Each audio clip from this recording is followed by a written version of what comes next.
Okay, Matt, and usually our door comes in the block frame and doesn't attach any flanges on the doors, but on the windows comes already flanges attached for that, and as you can easily put the silicone and then put it on the opening. But on the doors doesn't come with the flange because some installer install with the flanges and some installer they don't want to use flanges. But we are giving this both option for them. Uh, if you want. What are some of the benefits of putting a flange on a door rather than leave it as a block frame? Right.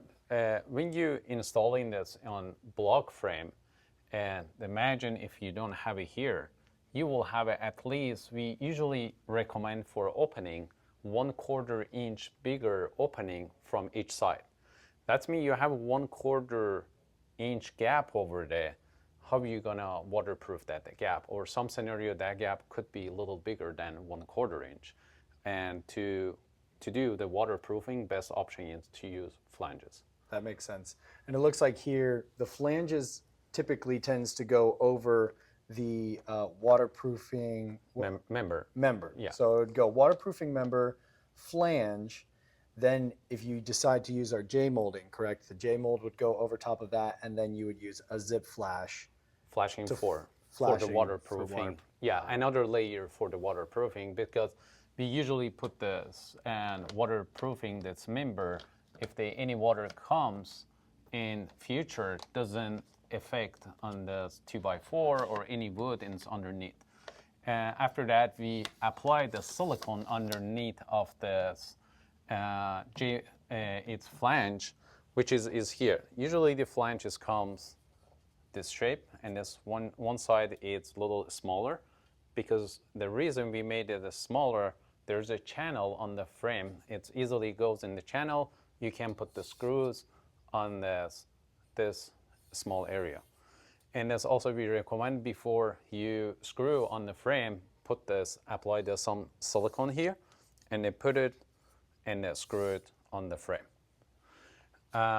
When you screw this one, which is going to be similar to this scenario, and that's before you install the door. And that's also another recommendation, screw all the flanges before you installation. That means you has to be all around it screwed on the frame, and that's when they're ready, and it's please apply the silicone around this flanges and put it in the opening. Perfect. So this level of waterproofing has 5 layers to it. What is the benefit of doing this versus, or why would somebody choose to do this versus just putting in a regular block frame? Yeah, in the block frame, you have just one level of waterproofing, which is going to be only silicone around that one. And as when you're putting the stucco, sometimes stucco moves the frame because stucco is too heavy, and sometimes during this when it's drying, it's gonna affect on the frame, maybe little, but could be in this affecting our waterproofing. But when we are doing this and other layers, we are preventing any leakage or anything in the future because it's going to be too costly if something happens to fix it. We want to make sure we are putting this silicone underneath and flanges, and the top of the flanges zip flashing. We want to make sure no leakage is going to happen. What would be a scenario where somebody might not be able to use a flange and they have to block frame? And in some of the scenarios, yes, as you say, the wall is not going to be straight. And when you use the flanges, you're going to have it like, you see this here, we have a gap. This wall, it wasn't straight, but we were trying to make it level the door, and we had to put the little shim here. And if this scenario is not that much, we can fill up the silicone and just put the flashing on top of that, which is going to be perfect waterproofing. But it's too much, you cannot do this one. It's not, we don't recommend it. And at that time, just take off these flanges, making sure your opening it's less than 1/4. the reason that gap is how much smaller, we can apply silicone. If it is too big, silicone is not going to be perfect over there, and then you cannot make a good waterproofing. And that's when you make it, you're opening the perfect size for the frame, less than the 1/4, put it in this opening, and just apply silicone everywhere, all this 3-sided. And after that, you can use only J molding. And in this scenario, you can do, if the J molding is going to be sit this way, apply the silicone in this way, and just bring it and put it exactly next to frame. And the frame is going to be sit here, and the next to frame, and screw it to plywood. And that time it's between this J molding and the frame will be waterproof because the silicone. And that's when we are screwing, it's not going to move anymore. And as we can apply flashing, exactly the same thing. We can put this, again, the silicone underneath of the J molding, and after that, flashing top of that one, which it's going to be 2-layer for the waterproofing. Okay, that makes sense. Now, what are some additional installation tips that somebody might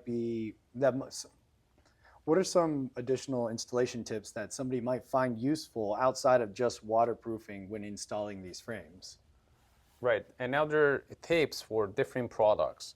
For the folding door, and this is the best way. We have a 2 option with the flange and without a flange. Try to use, we have a J moldings, and the reason it's good to use our J molding, they are exactly the color as doors.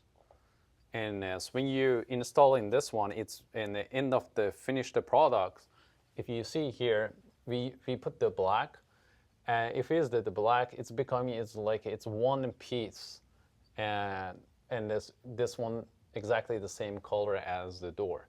We recommend to use our J molding because it has exact the same color and the same material. And another tip I want to give for the other products, and so we have a sliding door. In the sliding doors, you can do it a little different because frame is a little thicker. Our sliding doors is 6 inches, and you can put the flanges 1 inch inside the frame. You will get the 1 inch on the frame for stucco. I see.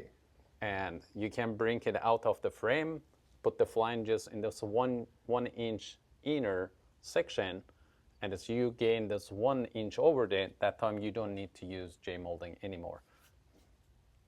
It's a good tip, yeah. What else should we touch on? Okay, right now, if you want, we can open up this one. Okay. They will see. Okay, Yeah? so we should, okay, so what we're gonna do is we're gonna open up the way that we waterproof this to give you a more detailed step-by-step on how you would accomplish something like that. Yeah, and it's, the last step is gonna be flashing. We're gonna take it out. Usually it's really hard to take off the flashing.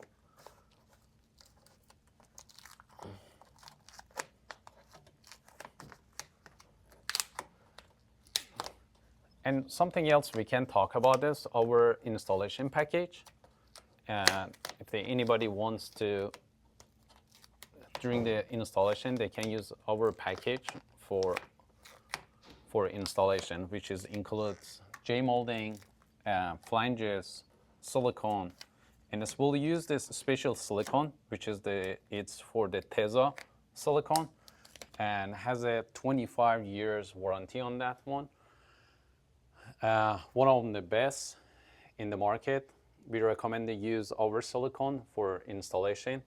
And as for the zip, for the flashing, we use the Zip brand, Zip system, which is one of the best in the market. But for the silicone and as for the J molding and the flanges, we recommend to use our installation package.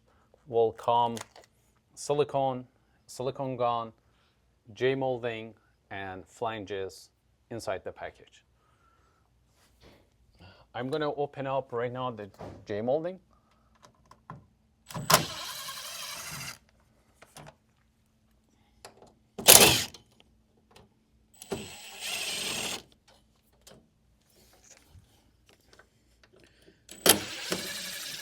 Another tip too, you can add it when you're installing the J molding. Try to put the more screws, and because the stucco is too heavy, easily can move effect on the J molding or on the flanges. Try to put enough screws to the stucco doesn't move the J molding later or flanges.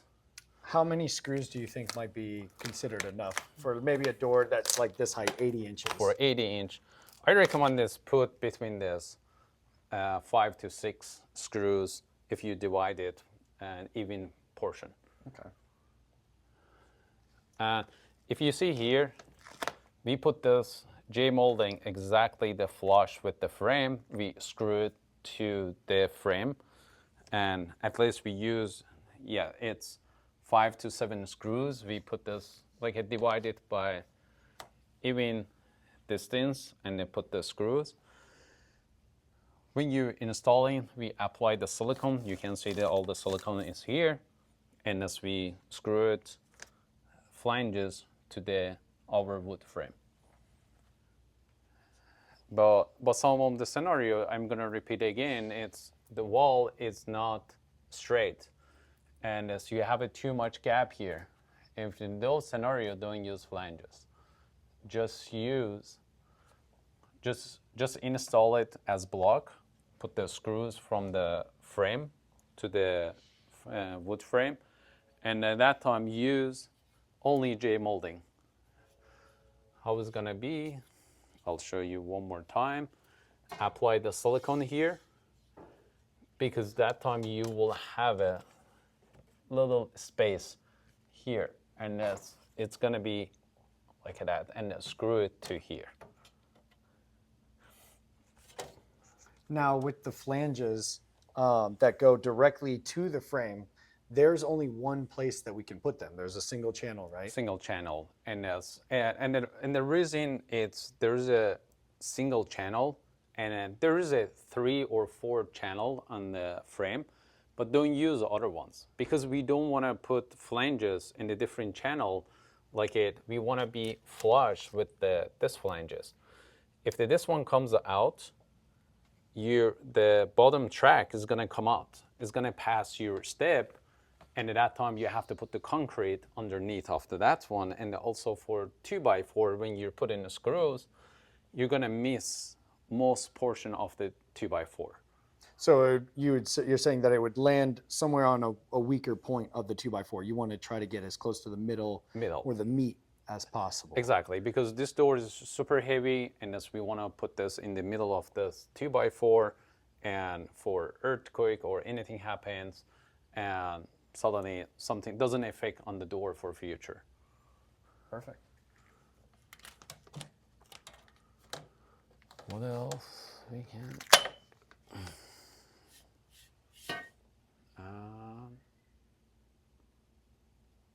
I think that might be pretty good. good. I think we covered everything, right? Everything. Okay. Yeah. Stop it, because that was solid.